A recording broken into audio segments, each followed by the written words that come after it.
విదేశాల్లో చదవాలనుకుంటున్నారా? అయితే విదేశ్ కన్సల్ట్‌ని సంప్రదించండి. ముంచింది ప్రభుత్వమే. వరద వస్తుందని చెప్పి ఉంటే జాగ్రత్త పడేవాళ్ళం. ప్రభుత్వానికి తెలిసినా మాకు సమాచారం ఇవ్వలేదని అక్కడ ఎవరైతే ముంపు బాధితులు మాట్లాడుకుంటున్నారట. సాక్షి పేపర్ రిపోర్ట్ చేసింది. ముంచింది ప్రభుత్వమే, వరద వస్తుందని ఒకవేళ చెప్పి ఉంటే మేము జాగ్రత్త పడేవాళ్ళం. ఈ స్థాయిలో నష్టం జరిగి ఉండేది కాదు. ప్రభుత్వానికి తెలిసినా మాకు సమాచారం ఇవ్వలేదని వాళ్ళు ఏ నోట మాట్లాడినా ఇదే మాట మాట్లాడతారు. కానీ పవన్ కళ్యాణ్ గారు, చంద్రబాబు నాయుడు గారు, తెలుగుదేశం పార్టీ నాయకులే ఉన్నారు, ఇది గత ప్రభుత్వ వైఫల్యం అంటారు, గత ప్రభుత్వ పాపం అంటారు. అంటే ప్రభుత్వం ముందస్తు సమాచారం మాకు ఇవ్వలేదు, ఇచ్చుంటే జాగ్రత్త పడేవాళ్ళమని వాళ్ళు చెబుతుంటే ఇది గత ప్రభుత్వ పాపం అని ఎట్లా అంటారు?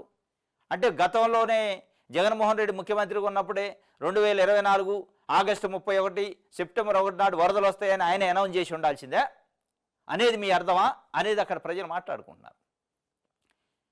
లేదా జగన్మోహన్ రెడ్డి ప్రభుత్వానికో జగన్మోహన్ రెడ్డికో ఏమన్నా కాలజ్ఞానం తెలుసా, జ్యోతిష్యం తెలుసా?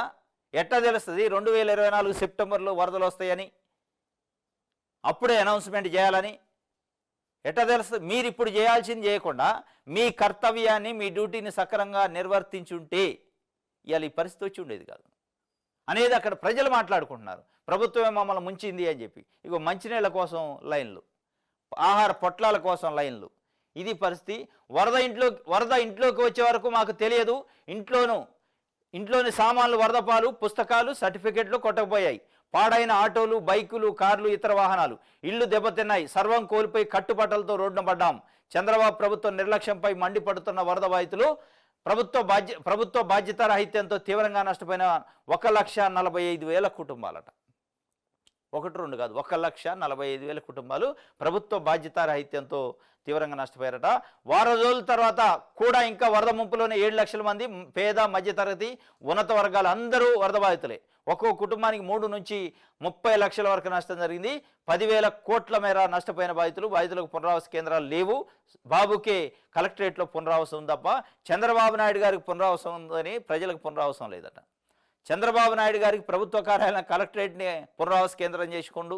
ఎందుకంటే ఆయన ఇల్లు కూడా మునిగింది కాబట్టి ఆయన ఇంట్లో ఉండే పరిస్థితి లేదు. ఆయన కూడా ఒక ముంపు బాధితుడే, ఆయన కూడా ఒక వరద బాధితుడే, ఆయన కూడా పునరావాస కేంద్ర బాధితుడే.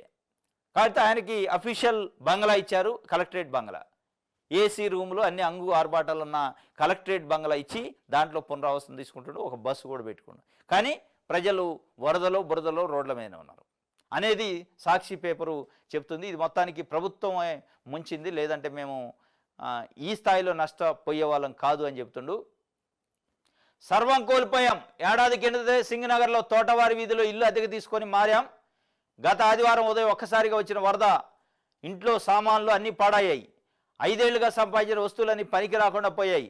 మా అబ్బాయి సర్టిఫికేట్లు తడిసి ముద్దాయి.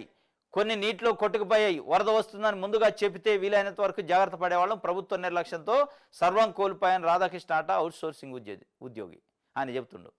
ఇది ఎక్కడికక్కడికే ఎవరిని కదిలించినా ఇదే పరిస్థితి.